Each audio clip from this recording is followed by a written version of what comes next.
हे दोस्तों, ये वीडियो हमारी रियल नंबर्स के सारे क्वेश्चंस वाली है।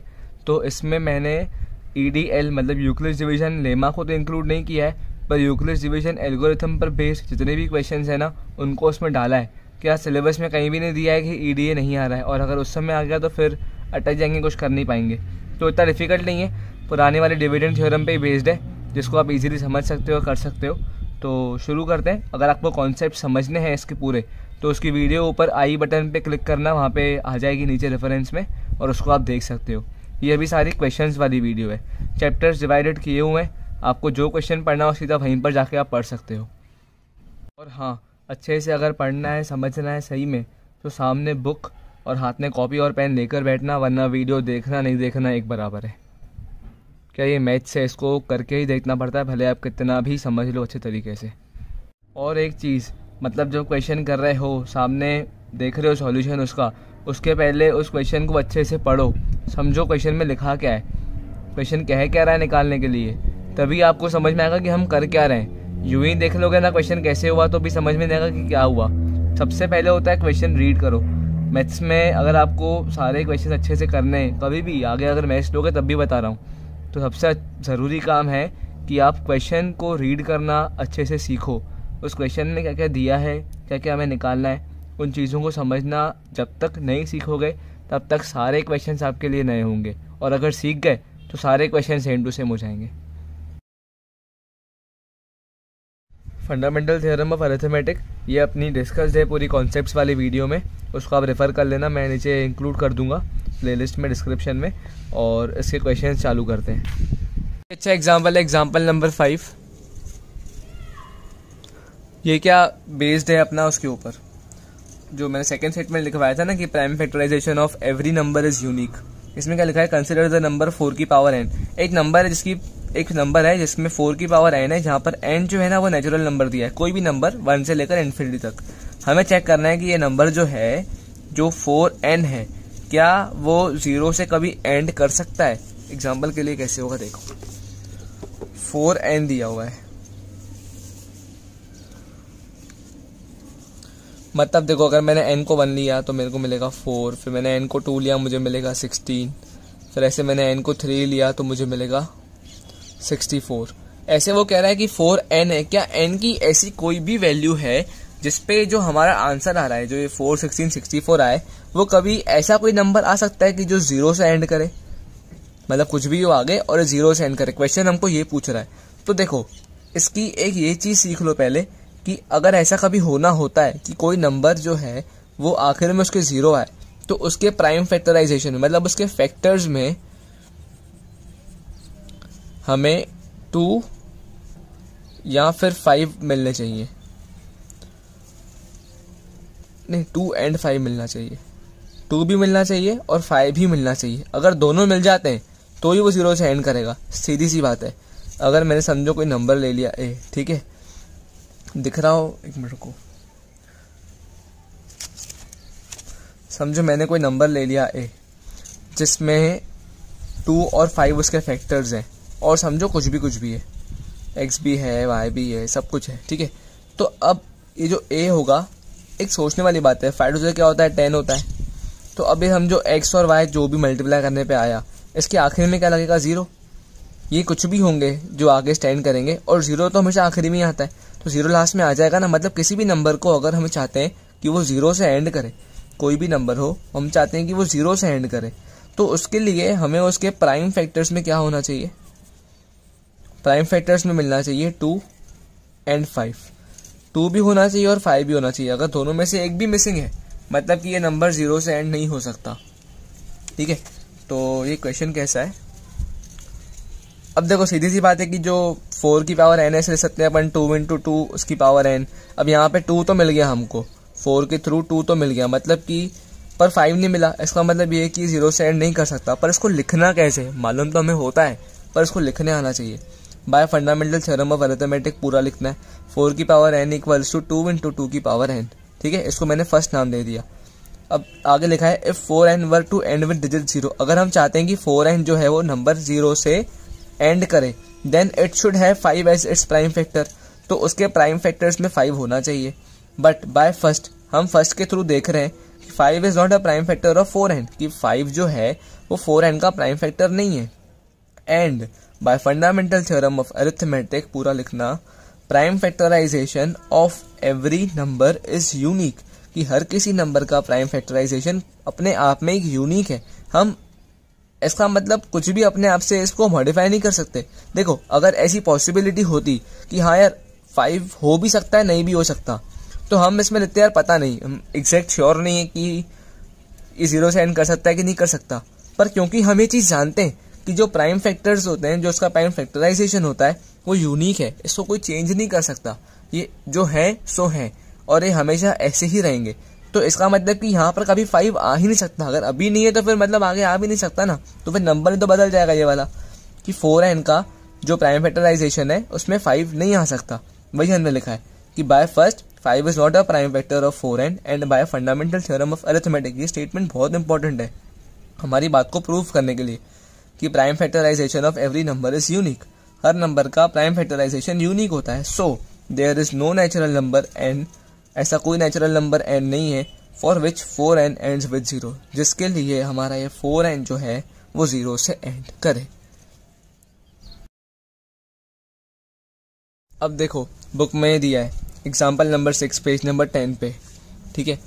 इसमें लिखा है find the LCM and HCF of 6 and 20 by the prime factorisation method. अब यहाँ पे लिख दिया है इन्होंने कि आपको प्राइम फैक्टराइजेशन मेथड के थ्रू ही निकालना है, ठीक है, वरना एक और तरीका था अपन पहले पढ़ चुके हैं, यूक्लिड डिवीजन एल्गोरिथम के थ्रू उसका एचसीएफ निकाल दो और उसके बाद एलसीएम निकल जाएगा फॉर्मूला के थ्रू। पर नहीं, इन्होंने बोला है हमको प्राइम फैक्टराइजेशन मेथड के थ्रू ही निकालना है। तो क्वेश्चन बड़ा आसान है। क्वेश्चन में दिया है कि 6 और 20 है, 6 और 20 है। अब इनके पहले अपन प्राइम फैक्टर्स निकाल लेते हैं सिंपल। 6 के क्या होंगे 2 into 3, 2 से 3, 3 से 1। 20 क्या होंगे 2 to 5, करोगे तो आ जाएगा इजी, 2 into 2 into 5। तो देखो एचसीएम क्या हुआ, एचसीएफ क्या हुआ, एचसीएफ कैसे निकलता है भाई, कॉमन है, दोनों में कॉमन होना चाहिए, क्या फैक्टर, सीधा सीधा वर्ड्स पे जाओ। एचसीएफ क्या बोलता है, जो फैक्टर दोनों में कॉमन हो। तो इन दोनों में कौन सा फैक्टर कॉमन है, 2 कॉमन है एक, तो हमने ये 2 दोनों में कॉमन था तो 2 यहाँ पे लिख दिया, ठीक है। तो हमारा एचसीएफ क्या आया 2। अब एलसीएम क्या होगा, एलसीएम कैसे निकालते हैं कि जो भी ये नंबर एक अपन ने कॉमन निकाल लिया 2, तो वापस 2 को यहाँ लिखा और इसको छोड़ के, मतलब जो सर्कल किए हुए नंबर्स है ना, इनको छोड़ के जो बच गए उनको लिख दो 3 into 2 into 5। तो 2 एक ही लेंगे और फिर 3 into 2 into 5, 60 आ जाएगा। अब इसका मतलब क्या हुआ कि 6 और 20 है, ये भी देखो समझ लो, उतना डिफिकल्ट नहीं है। 20 का टेबल पढ़ेंगे 20, 40, 60। 6 का टेबल पढ़ेंगे तो 6, 12, 18, 24, 30 और आगे आएगा 10th पे आएगा 6 into 10 क्या आएगा 60। एलसीएम का मतलब है लीस्ट कॉमन मल्टीपल। देखो 20 के टेबल में जो 20 के मल्टीपल्स हैं उसमें सबसे पहले आ रहा है 60 और 6 के जो मल्टीपल्स है उसमें आ रहा है सबसे पहले 60। 20 के टेबल में आगे भी देखो एक आएगा 120 और 6 के टेबल में भी आगे आएगा 120।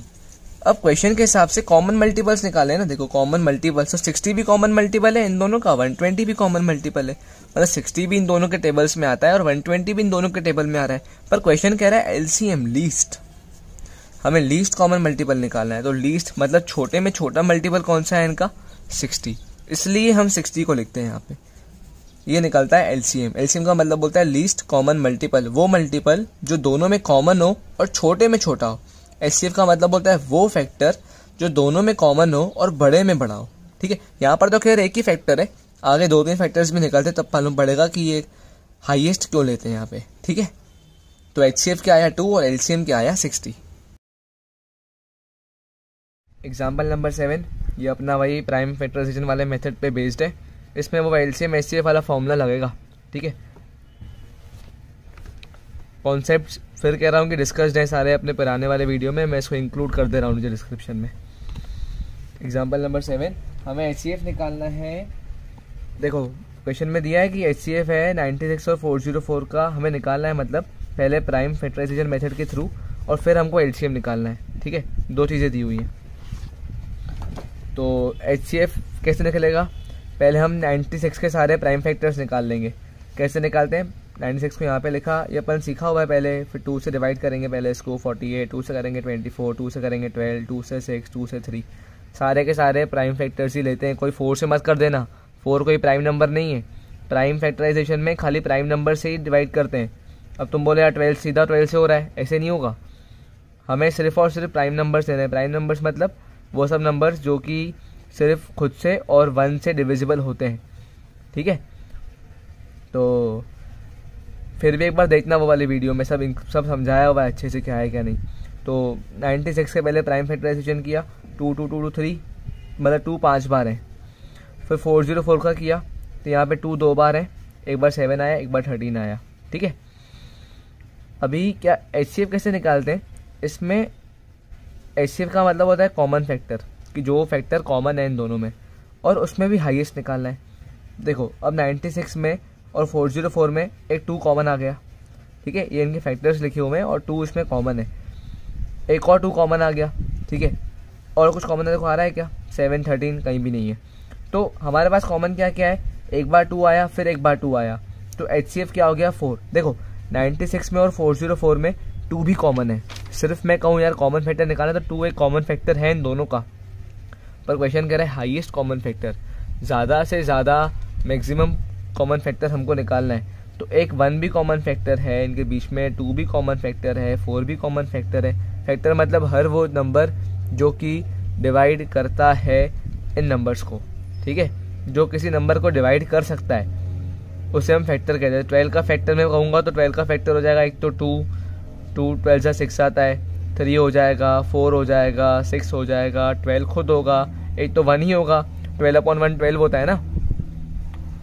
तो अब 96 और 404 के बीच में कॉमन फैक्टर्स कौन से, एक तो 2 है, दोनों को डिवाइड कर रहा है, एक तो 1 भी है, इन दोनों को डिवाइड कर रहा है, और एक है 4 जो इन दोनों को डिवाइड कर रहा है। अब इन तीनों में से बड़ा कौन सा है, 4। तो ये तीनों कॉमन फैक्टर्स थे, पर हमको चाहिए हाईएस्ट वाला, तो ये हो गया हमारा HCF। देन अब ये निकलता लेकिन इस तरीके से ही है, एग्जाम में हमने जैसे किया था HCF इनका 4 है, पूरा प्रेजेंट करना पड़ता है। 96 के पहले फैक्टर निकाले, 404 के फैक्टर्स निकाले, तो लिखा HCF इक्वल्स टू 2 × 2, ठीक है, 4 आ गया। अब हमको पता है फॉर्मूला कि LCM जो होता है वो कैसे निकलता है, product of numbers upon HCF। LCM into HCF पढ़ा है ना पहले, LCM into HCF equals to A × B, मतलब नंबर्स का प्रोडक्ट। तो LCM क्या होगा, HCF को नीचे ले आया हमें। अब क्वेश्चन में हमको नंबर्स दिए हुए 96 और 404।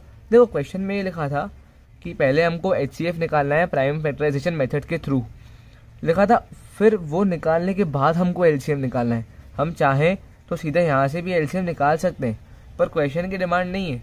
क्वेश्चन पढ़ना अच्छे से, क्वेश्चन में लिखा है कि hence find their LCM। Hence मतलब ये निकालने के बाद हमको LCM निकालना है। तो LCM निकालने के लिए हमें प्राइम फैक्टराइजेशन मेथड को यूज़ नहीं करना है। वो चाहता है क्वेश्चन की हम फॉर्मूला निकालें। अब हम क्वेश्चन पेपर में करके आ जाएंगे यार LCM निकल के आ गया, पर वो हमारे काट देगा नंबर। तो क्वेश्चन में जो लिखा है हेंस फाइंड देयर LCM, उसके बाद उसका LCM निकालो। तो इधर हम LCM निकालेंगे इस फॉर्मूला के through, LCM into HCF equals to A/B, और HCF जो होता है हमारे पास 4 है। LCM क्या हो जाएगा, product of numbers upon HCF। ये HCF को नीचे ले आया, 96 और 404 नंबर से डिवाइड किया 4 से, मल्टीप्लाई करने पे आ जाएगा 9696, जो कि हमारा LCM हुआ, ठीक है। अच्छा क्वेश्चन है बहुत। एग्जाम्पल नंबर 8, HCF और LCM निकालना है हमको 672 और 120 का। अब देखो 3 नंबर्स आ गए, ठीक है, और निकालना कैसे है, प्राइम फैक्टराइजेशन मेथड के थ्रू। तो एग्जाम्पल नंबर 8 है, हम यूज़ कर रहे हैं PFM को, मतलब प्राइम फैक्टराइजेशन मेथड। 672 और 120, तो पहले 6 के फैक्टर्स निकाल लिए, प्राइम फैक्टर्स 2 और 3, 72 के निकाल लिए 2 2 2 3 3, ठीक है, 120 के निकाल लिए 3 बार 2, 1 बार 3, 1 बार 5, सब यहाँ लिख दिए।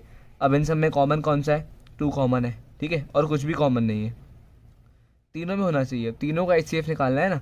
देखो इन दोनों में तो बहुत सारे कॉमन है, पर हमको तीनों में से कॉमन नंबर निकालना होता है। तो तीनों में से खाली एक 2 कॉमन है और एक यहाँ पे तेरे को 3 कॉमन है, ठीक है। तो HCF क्या हो जाएगा, 2 × 3 दैट इज 6, ठीक है, जो 2 एक बार लिखा यहाँ पे और मल्टीप्लाई किया 3 को एक बार यहाँ पे, जो कॉमन फैक्टर से 6 आ गया। अब LCM कैसे निकलता है, LCM में हम क्या करते हैं, एक मिनट बस, LCM में हम क्या करते हैं, जो भी नंबर हमने सर्कल किए हुए लिए हैं ना, उनको एक एक बार लिखते हैं। समझो जैसे 2 को मैंने सर्कल किया तो मैंने 2 एक बार लिख दिया बस, ये ठीक है, सर्कल वाला नंबर। फिर 3 मैंने देखो एक एक बार सबको 3 को सर्कल किया है ना, तो मैंने 3 खाली एक बार लिया। अब इन सर्कल वाले नंबर्स को छोड़ के जो नंबर बच गए उन सबको लिख दो 2 2 3।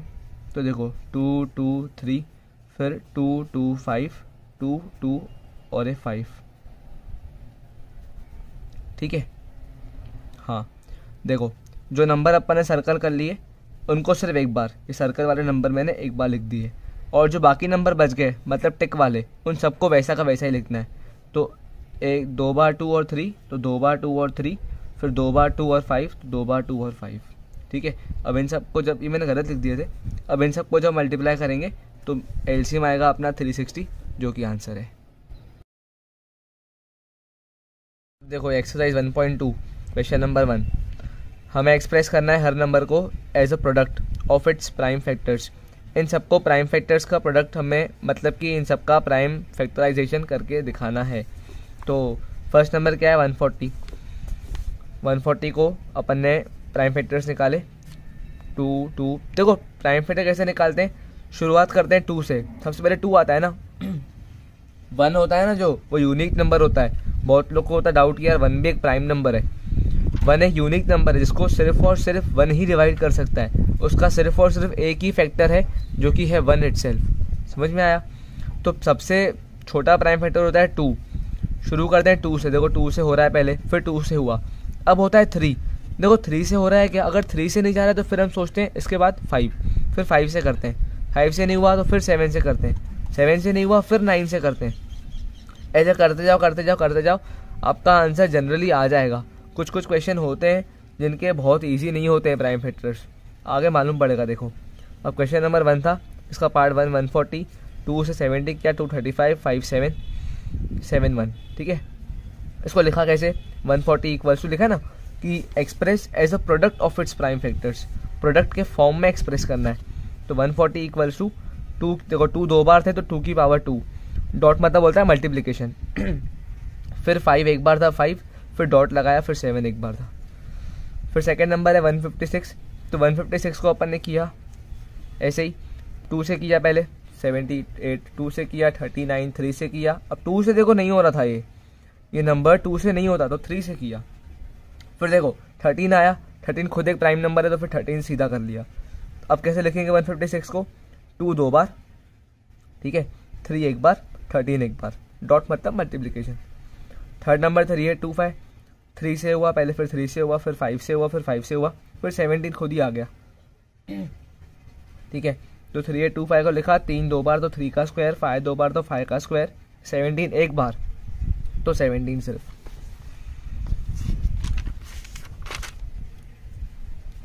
अब है क्वेश्चन नंबर 4, सॉरी पार्ट 4 है 5005।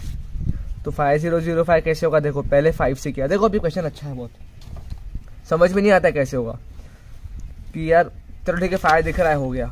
2 से देखो नहीं हुआ, 3 से भी नहीं हुआ, 5 पे आ गए, 5 से किया। अब 5 से नहीं हो रहा है तो फिर आगे चलो 7।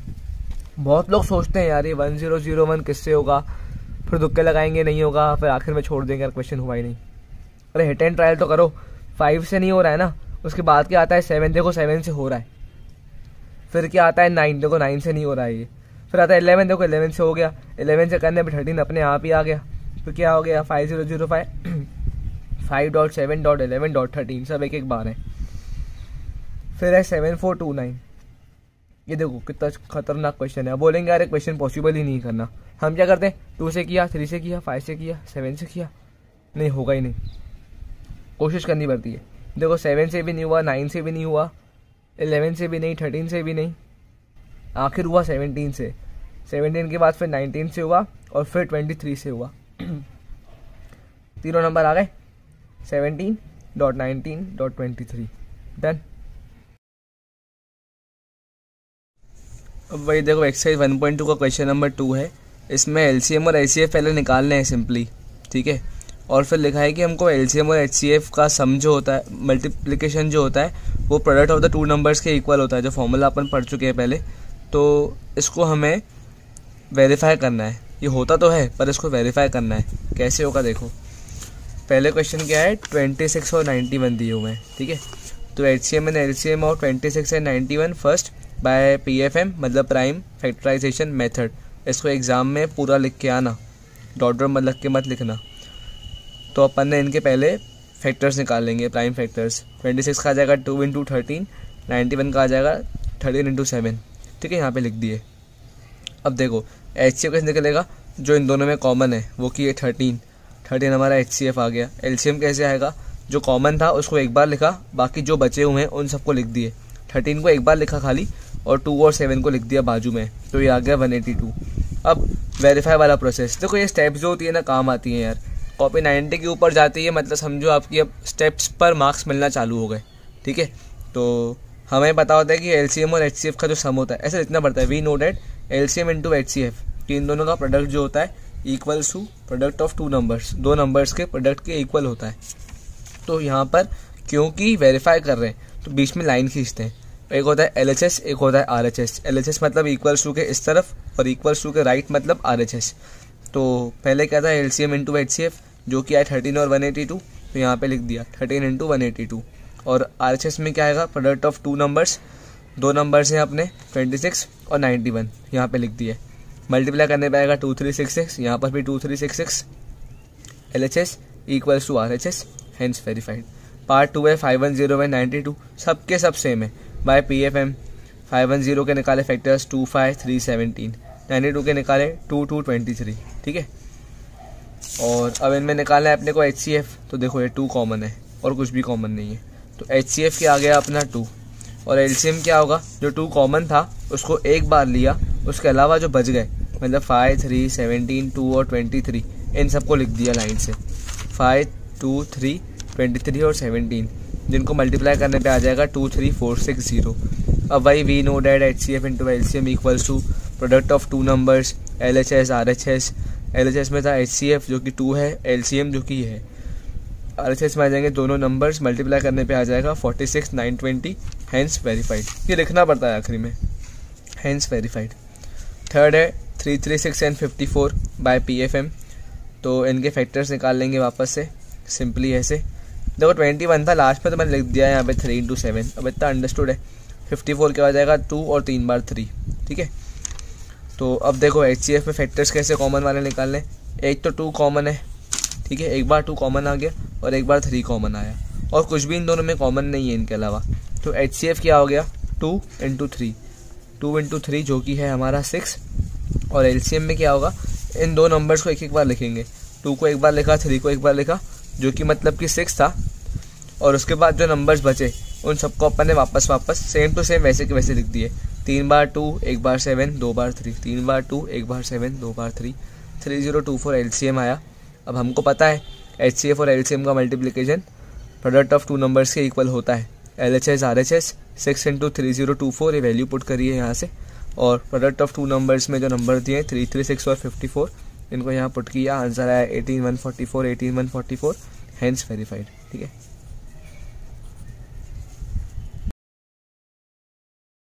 अभी अच्छा क्वेश्चन है कि यहाँ पे LCM और HCF निकालने हैं हमको इन इंटीजर्स के by applying the prime factorisation method, question में दिया ही हुआ है, और 3 नंबर्स हैं इस बार, ठीक है। अभी तो 2 नंबर्स के ना, इस बार 3 नंबर्स हैं। एग्जाम्पल अपन कर चुके हैं ऐसा एक। क्वेश्चन नंबर 3 का फर्स्ट 12, 15 और 21 दिया है, ठीक है, सामने बुक रखना। तो बाय PFM हम इनके निकाल लेंगे फैक्टर्स वापस से, 12 का 2, 2, 3, 15 का 3 और 5, 21 का 3 और 7। अब इनमें कॉमन क्या है, 3, 3 कॉमन है, तो HCF क्या हो गया इनका 3, ये 3। अब LCM कैसे निकलेगा, जो ये 3 कॉमन था इसको छोड़ के बाकी सब नंबर्स लिख देंगे। 3 कॉमन था, एक अलग लिख दिया यहाँ पे ऐसे, बाकी जो बच गए मतलब कि 2, 2, 5, 7, ये 2 और 2, 5, 7 लिख दिए, तो LCM आ गया 420। यहाँ वेरीफाई नहीं करना है, यहाँ खाली अपने को आंसर निकालना है, क्योंकि यहाँ पे वेरिफिकेशन पॉसिबल ही नहीं है। इसका फॉर्मूला ही अलग होता है, 3 डिजिट्स हो गए ना जहाँ पर, तो वहाँ पे फॉर्मूला चेंज हो जाता है, वो अपने सिलेबस में नहीं है, उसको ध्यान नहीं देना है अपने को, तो इसलिए वेरिफिकेशन वाला क्वेश्चन कभी भी 3 नंबर में नहीं आएगा, ठीक है। अभी पार्ट 2 इसका है 17, 23 और 29। 17 का हो जाएगा 17 × 1, तीनों देखो प्राइम नंबर्स दिए, 23 का 23 × 1, 29 का होगा 29 × 1। तो अब तीनों में देखो 1 मैंने क्यों लिखा है, जानबूझ करके लिखा है कि ताकि पता पड़े तीनों में कॉमन क्या है। हम लिख के आ जाते हैं क्वेश्चन में नो कॉमन फैक्टर या नो HCF, वो पॉसिबल ही नहीं है। इन तीनों में कुछ भी पहले कॉमन नहीं हो, पर 1 तो कॉमन होगा ही ना, ये तीनों 1 से डिविजिबल तो है ही। तो HCF क्या हो जाएगा 1। समझ में आया। ये 17 को करोगे ना आप तो क्या मिलेगा, 17 1 सा, तो 17 और 1 आया ना। हम 1 जनरली लिखते नहीं है क्योंकि 1 तो भाई अब अंडरस्टूड है कि क्या है, उसको मल्टीप्लाई करने में सेम नंबर मिलेगा। पर अगर कुछ भी कॉमन नहीं आ रहा है, कुछ भी नहीं, तो हाँ हम 1 को ही HCF लिखते हैं। HCF क्या आ गया, 1, इन तीनों में 1 कॉमन है। LCM क्या आ जाएगा कि भाई 1 को छोड़ दो, जो एक बार लिया था, बाकी सब नंबर को मल्टीप्लाई कर दो। मतलब भाई 1 को तो मल्टीप्लाई करो नहीं करो एक ही बात है, फिर भी लिख दे रहा हूँ। तो 17, 23 और 29 इन तीनों का मल्टीप्लिकेशन जो होगा ना वो 11339 आएगा, जो हमारा LCM है। थर्ड है 8, 9, 25। अब 8 के निकाल लिए 3 बार, 2 9 के निकाल लिए 2 बार, 3 25 के निकाल 2 बार 5। अब देखो वापस से इन तीनों में कुछ भी कॉमन नहीं है, पर इन तीनों में एक नंबर ज़रूर कॉमन होगा जो कि होगा 1। तो इसमें भी हमारा HCF क्या आ गया 1, और LCM क्या हो जाएगा कि 1 को छोड़ के जो नंबर बचे, मतलब सारे के सारे, इनको मल्टीप्लाई कर दिया तो आंसर मिलेगा 1800। क्वेश्चन नंबर 4 जो है ना, ये 1 मार्कर क्वेश्चन है, आ सकता है एग्जाम में, ऐसे आ सकते हैं। मतलब HCF दिया है हमको, देखो ये 2 नंबर्स का 9 है, हमें LCM निकालना है। फॉर्मूला पता होना चाहिए इसके लिए। फॉर्मूला क्या होता है कि HCF इंटू LCM जो है वो प्रोडक्ट ऑफ 2 नंबर्स के इक्वल होता है। क्वेश्चन में दिया है, गिवन में HCF 9 है और नंबर्स दिए हैं हमको 306 और 657। तो हमने इसको फर्स्ट में पुट किया। ये मैंने स्टेप्स लिखे हैं 2 या 3 नंबर वाले क्वेश्चन के हिसाब से। अगर 2 नंबर में आते तो उसको ऐसे प्रेजेंट करके लिख के आना, सिंपल मत कर लेना क्वेश्चन की हाँ, वरना फिर देखो क्वेश्चन सही तो करोगे आप पूरा, पर जब क्वेश्चन 95 के ऊपर जाती है ना कॉपी, वही बात है, फिर वो यहाँ पे एक आध नंबर काट लेंगे कि यार आपने प्रेजेंट नहीं किया क्वेश्चन को, सब आते हुए भी।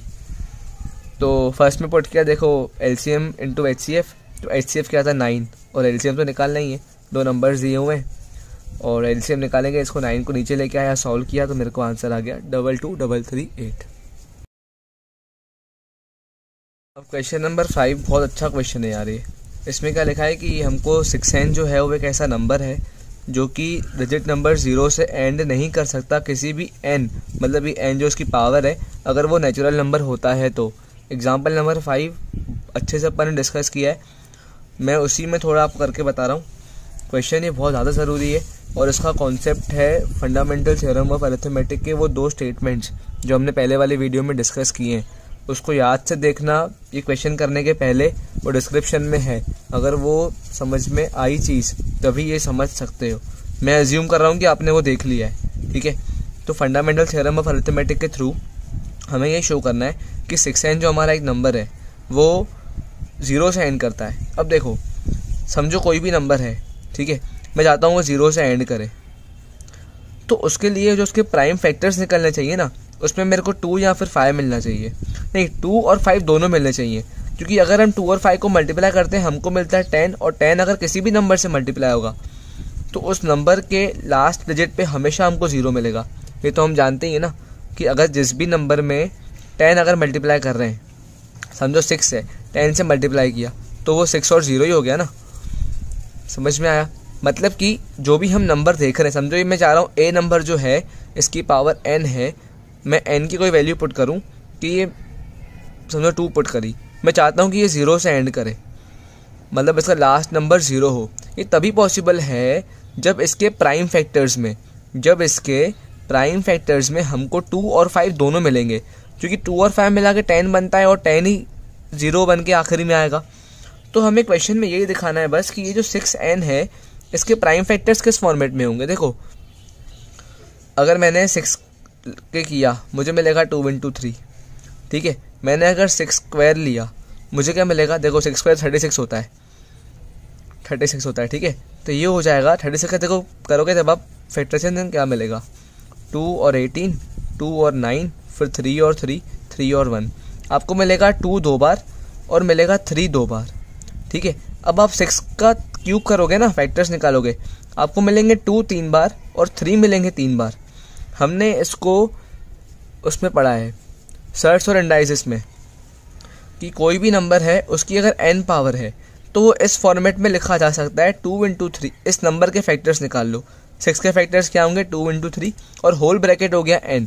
मतलब अगर मैं 6 और n के फैक्टर्स निकालता हूँ इसी पैटर्न के थ्रू तो मुझे क्या मिलेगा 2 की पावर n इंटू 3 की पावर n। ठीक है, 2 की पावर n इंटू 3 की पावर n वही लिखा है यहाँ पर। इसका मतलब ये साफ हो गया कि 6 के n तक के जितने भी फैक्टर्स होंगे उसमें मल्टीपल 2 और मल्टीपल 3 हो सकते हैं पर 5 नहीं हो सकता। और अगर नंबर को 0 से एंड करना है तो हमको 5 होना कंपलसरी है। देखो 2 है यहाँ पर इसलिए 5 चाहिए। किसी क्वेश्चन में अगर 5 होता है तो वहाँ पर इतना पड़ता है कि हमको 2 ज़रूरत पड़ेगी, और किसी क्वेश्चन में दोनों ही नहीं है तो हम लिखते हैं ना ही 2 है ना ही 5 है और हमको दोनों की ज़रूरत पड़ती है। इस चक्कर में ये पॉसिबल नहीं है। लेकिन समझ में तो आना एक बात है। अगर समझ में नहीं आया हो तो वीडियो को वापस से रिवाइंड करना है। एक बार में नहीं आता है, 2-3 बार देखो इसी सेम चीज़ को, फिर आगे बढ़ना। अगर नहीं आया है तो हमने क्या किया है, हमने bye fundamental theorem of arithmetic 6n को लिखा है 2 इंटू 3 की पावर n। ठीक है, फिर हमने लिखा है अगर 6n को एंड होना था डिजिट 0 से, if 6n were to end with digit 0 then it should have 5 as its prime factor. तो इसके पास 5 एक इसका प्राइम फैक्टर होना चाहिए कंपल्सरीली। ठीक है, बट बाय फर्स्ट, पर हमें फर्स्ट से पता पड़ रहा है कि 5 is not a prime factor, 5 एक प्राइम फैक्टर नहीं है 6n का। And by fundamental theorem of arithmetic, यहाँ पे वो लगता है स्टेटमेंट जो बहुत ज़रूरी है कि prime factorisation of every number is unique. समझ लेते हैं कि कोई भी नंबर का अगर हम प्राइम फैक्टराइजेशन करते हैं, समझो मैं 6 का ही किया, ठीक है, ये हो जाएगा 2 इंटू 3। ये यूनिक है, मैं इसको चेंज नहीं कर सकता, अपने हिसाब से कुछ भी इसमें ऐड नहीं कर सकता, कुछ भी इसमें से हटा नहीं सकता।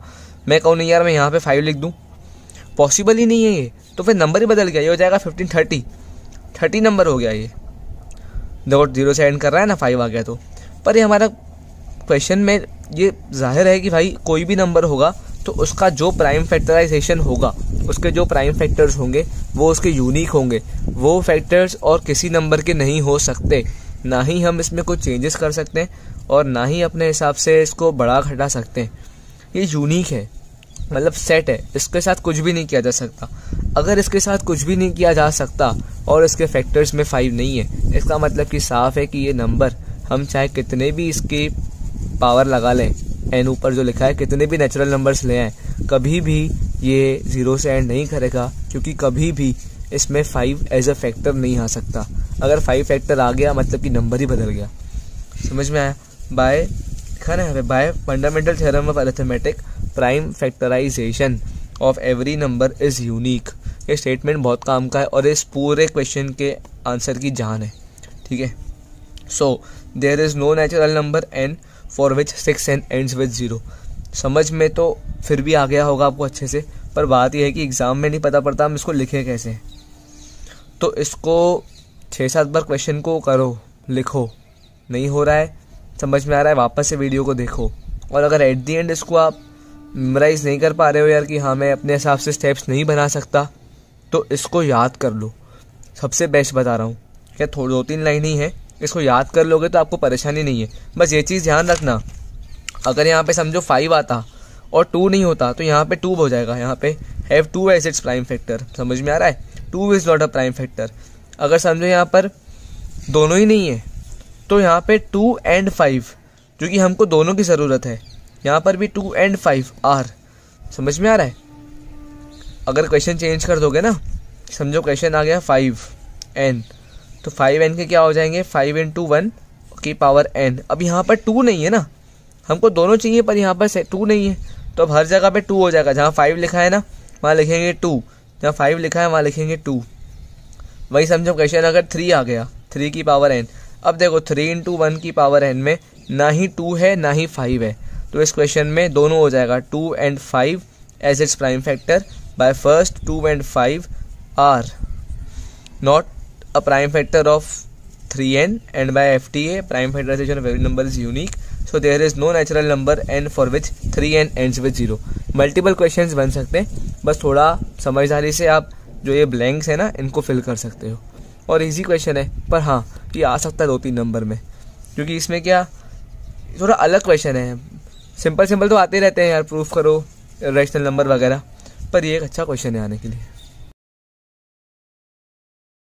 क्वेश्चन नंबर 6, ये कह रहा है कि हमको एक्सप्लेन करना है कि ये जो दो नंबर्स हैं 7, 11, 13 + 3 एक नंबर है और ये एक नंबर है, ये कंपोजिट नंबर्स हैं, ठीक है। तो इनको यहाँ पे लिखा है, मैं फिर से कह रहा हूँ अगर ये आपको समझना है अच्छे से तो पहले वो FTA वाली वीडियो को देखना, डिस्क्रिप्शन में है, तभी समझ में आएगी। 13 देखो मैंने दोनों में से कॉमन निकाला, बीच में प्लस था ना, 7 × 11 + 1, 13 बाहर आ गया यहाँ से, तो ये 1 ही बचेगा। लोग लिखते ही नहीं है ये 1, तो बस क्वेश्चन गलत। ये 1 लिखना ज़रूरी, 13 आ गया बाहर तो 1 तो बचेगा ना, तो हो जाएगा 13 और यहाँ पे हो जाएगा 77 + 1 जो कि 78। 78 के अपन जब प्राइम फैक्टर्स निकालेंगे तो 3, 2, 13 बनेंगे। और इसको लिखा था वो ऐसे, फिर 2 × 3 × 13 का स्क्वायर, ठीक है। अब देखो बाय FTA मतलब by fundamental theorem of arithmetic, every composite number can be expressed as product of it primes. ये चीज़ अपन ने पहले पढ़ी है। कोई भी नंबर है 5005 समझो एक नंबर है, ठीक है, इसको हमने कैसे लिखा है 5, 7, 11, 13 के फॉर्म में, जहाँ ये सब हम मल्टीप्लाई कर रहे हैं और ये सब इसके प्राइम फैक्टर्स हैं। So by FTA every composite number, ये कंपोजिट नंबर है, can be expressed as product, ये सब प्रोडक्ट लिए हैं अपन ने, ऑफ इट प्राइम्स, मतलब कि हर कंपोजिट नंबर को उसके प्राइम नंबर्स के प्रोडक्ट के फॉर्म में हम एक्सप्रेस कर सकते हैं। अगर ऐसा एक्सप्रेस कर रहे हैं मतलब कि वो number prime number, composite number है। जैसे कि यहाँ पर एक क्वेश्चन था, हम इसको इस फॉर्म में ले आए 2 × 3 × 13 का स्क्वायर, इसके प्राइम फैक्टर्स के प्रोडक्ट के फॉर्म में ले आए। इस स्टेटमेंट को यहाँ पे लिखा कि every composite number can be expressed as product of it primes. ये बहुत ज़रूरी स्टेटमेंट है, इसको याद कर लेना। सो ये नंबर जो हमने लिखा था ऊपर is a composite number. Done. अब सेकंड क्वेश्चन है नया, 7, 6, 5, 4, 3, 2, 1 को मल्टीप्लाई किया है, प्लस में लिखा है 5 और अब 5 कॉमन निकाल लूँगा, देखो क्या बचेगा, 7, 6, 5 बाहर आ गया, 4, 3, 2, 1 लिखने का मतलब नहीं है, प्लस में 5 था तो मैंने यहाँ 1 लिख दिया क्योंकि 5 तो बाहर आ चुका है ना। हो जाएगा 5 × 1009 सॉल्व करने पे। अब 1009 खुद में ही एक प्राइम नंबर है, तब भी देखो 2 प्राइम नंबर्स हो गए ना, तो बाय स्टेटमेंट सेम ही रहेगा, by FTA every composite number can be expressed as product of it primes. So ये नंबर जो हमारा है इज़ अ कंपोजिट नंबर। हमने यही पढ़ा है ना, कंपोजिट नंबर वही होते हैं जिनका खुद के और 1 के अलावा कोई दूसरा प्राइम फैक्टर होता है, कोई दूसरा फैक्टर एग्जिस्ट करता है। तो देखो इनके एग्जिस्ट कर रहे हैं, इसका 5 है, 1009 है, इस ऊपर वाले का 2 है, 3 है, 13 है, एग्जिस्ट कर रहे हैं ना, मतलब कि सारे के सारे कंपोजिट नंबर हैं। पर इनको लिखने आना चाहिए, पता हमको सब होता है, बस लिख ही नहीं पाते हैं। और ये स्टेटमेंट्स क्या, इनको बार बार करोगे ना क्वेश्चन तो अपने आप याद हो जाएंगे, नहीं हो रहे तो याद कर लेना, और कोई इसका ऑल्टरनेटिव नहीं है। अब एक ये क्वेश्चन है, क्वेश्चन नंबर 7 1.2 का। अच्छा क्वेश्चन है कि एक सर्कुलर पाथ है स्पोर्ट्स फील्ड का, जहाँ पे सोनिया जो है 18 मिनट लगाती है एक चक्कर लगाने का और रवि जो है वो 12 मिनट लगाता है, ठीक है। हमें सपोज करना है कि वो दोनों एक साथ शुरू करते हैं और एक ही सेम पॉइंट से शुरू करते हैं और एक ही सेम डायरेक्शन में भी चल रहे हैं, तो कितने मिनट्स के बाद वो दोनों वापस से स्टार्टिंग पॉइंट पर मिलेंगे। ये हमारा रफर के देखो ये सर्कुलर पाथ है, सोनिया और रवि दोनों शुरू कर रहे हैं। सोनिया को लगते हैं 18 मिनट पूरा चक्कर लगाने में और रवि को लगते हैं 12 मिनट। क्वेश्चन कह रहा है कि वो जब आपस में मिलेंगे तो कितनी देर के बाद मिलेंगे, मतलब वो दोनों साथ में इस पॉइंट पर कब आएंगे, कितने मिनट्स के बाद आएंगे। देखो समझो घड़ी चल रही है, 12 मिनट हो गए, ठीक है। तो रवि भैया अपने इधर से हो गए यहाँ पर आ गए, रवि भाई स्टार्टिंग पे आ गए, ए समझो ये पॉइंट है, ठीक है। और सोनिया जी जो है वो समझो यहाँ पर कहीं पर होंगी, मैं एज्यूम कर रहा हूँ, पता नहीं कहाँ पर एग्जैक्टली, क्योंकि ये तो अभी 18 मिनट में पहुंचेगी ना यहाँ पे, और 6 मिनट हो गए। अब 6 मिनट में क्या होगा कि जो रवि भैया यहाँ से आगे बढ़ जाएंगे और समझो यहाँ कहीं पर पहुंच जाएंगे, ये भी एज्यूम कर रहा हूँ मैं। और सोनिया जी जो हैं वो भाई अपना 6 मिनट कवर करेंगे, 18 मिनट चूंकि पूरे हो गए तो वापस से वो स्टार्टिंग पॉइंट पर आ गई, ए पर आ गई, ठीक है। दोनों का एक राउंड पूरा हो गया। अभी क्योंकि रवि जी 6 मिनट चल चुके हैं तो समझो 6 मिनट और हो गए, तो जो रवि भैया अपने यहाँ पर हैं 6 मिनट चल चुके हैं, वो 6 मिनट और आ गए तो वापस से वो ए पर पहुंच जाएंगे। अभी देखो अभी जो रवि जी हैं वो वापस घूम के यहाँ पे आ गए, सेकंड बार आ गए, ठीक है। और सोनिया जी पहले यहाँ पर थी तो 6 मिनट सके समझो थोड़ा बहुत यहाँ पर आई होंगी, ठीक है। अब क्वेश्चन में क्या कर रहा है, थोड़ा देर को मैंने रिक्रिएट किया है। देखो वो अपन कहाँ पर थे कि यहाँ से जो रवि भैया यहाँ पर थे और 6 मिनट अपन ने कर दिए तो वो यहाँ पर आ गए, उनका दूसरा राउंड भी हो गया एक, और सोनिया जी का एक राउंड हो चुका है और वो आगे बढ़ चुकी हैं। ठीक है, अभी देखो और अगर मैंने यहाँ से 12 मिनट ले लिए तो ये 6 मिनट चल चुकी हैं, 12 मिनट और चलेंगी, 18 मिनट पूरे हो गए तो ये कहाँ पहुंच जाएगी, स्टार्टिंग पे, मतलब इनके 2 राउंड पूरे हो गए। और रवि भैया यहाँ पर ही खड़े हैं, इन्होंने पूरे 12 मिनट चलाई तो ये वापस से अपने स्टार्टिंग पॉइंट पर आ जाएंगे, तो फिर ये वापस 3rd चक्कर लगा कर आ गए। अब रवि भैया ने 3 चक्कर लगाए, सोनिया जी ने 2 चक्कर लगाए, लेकिन दोनों साथ में मिल गए। क्वेश्चन कह रहा है कि वो स्टार्टिंग पॉइंट पर कब मिलेंगे वापस, कितनी देर के बाद। तो क्या आया 12:24 और 12:36 मिनट्स के बाद वो दोनों मिलेंगे। पर ऐसा हिट एंड ट्रायल के थ्रू करना पॉसिबल नहीं है। इस क्वेश्चन को करने के लिए हम निकालेंगे एलसीएम, लीस्ट कॉमन मल्टीपल, क्योंकि देखो वो 12 मिनट लगा रही हैं और ये 18 मिनट, मतलब 12 मिनट लगा रहे हैं रवि भैया और सोनिया जी लगा रही हैं 18 मिनट। तो अगर मैं इनके फैक्टर्स निकालूंगा तो इस दोनों टाइम्स के कम आएगा टाइम जो भी आएगा, या इनके इक्वल आएगा, जो कि पॉसिबल नहीं है। इसलिए मेरे को एलसीएम निकालना पड़ा, क्योंकि एलसीएम जो होगा वो इन दोनों नंबर से यहाँ तो इक्वल होगा, यहाँ तो इससे बड़ा होगा, क्योंकि टाइम तो ज़्यादा ही होगा ना यार, वो चलेंगे तो टाइम ज़्यादा ही होगा, सीधी सी बात है। अब एलसीएम क्या होगा इन दोनों का, आगे देखते हैं। ये देखो, minutes after which Sonia and Ravi will meet, LCM of 18 and 12 by prime factorisation method. Exam में जनरली कुछ भी नहीं दिया हो तो आप भले प्राइम फैक्टराइजेशन मेथड के थ्रू क्वेश्चन कर लेना, कोई दिक्कत नहीं है। बाय प्राइम फैक्टराइजेशन मेथड 18 और 12 का निकाला। देखो 18 क्या आएगा 233, 12 क्या आएगा 223, करेंगे ना अलग अलग अपन तो आ जाएगा ऐसे। तो एलसीएम क्या होता है, देखो अब तुमको पता है कि जो कॉमन है 2 और 2 कॉमन है, 2 को एक बार लिखा, अब इनको छोड़ के जितने बच गए 3 भी कॉमन है, 3 को भी एक बार लिखा, 2 और 3 एक बार लिख दिए, अब जो बच गए 3 और 2 बच गए तो इनको ऐसे लिख दिया। आंसर क्या आएगा 36।